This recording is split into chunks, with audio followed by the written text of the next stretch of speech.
Hello guys, this is tutorial stream, and in this tutorial you will learn how you can fix the courses not showing issue in your interface and activity feed in the SoloLearn application on mobile. So let us begin.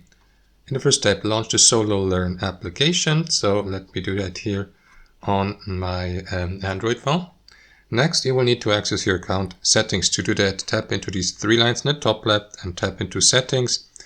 And next guys, if you don't see these courses in your home feed here on SoloLearn, you may navigate to the activity feed settings here below. So swipe down, tap into activity feed, and make sure that you find the courses tab, and make sure also that it is enabled so that these may be visible in your activity feed if you accidentally, for example, disable these. So this is how you can fix it.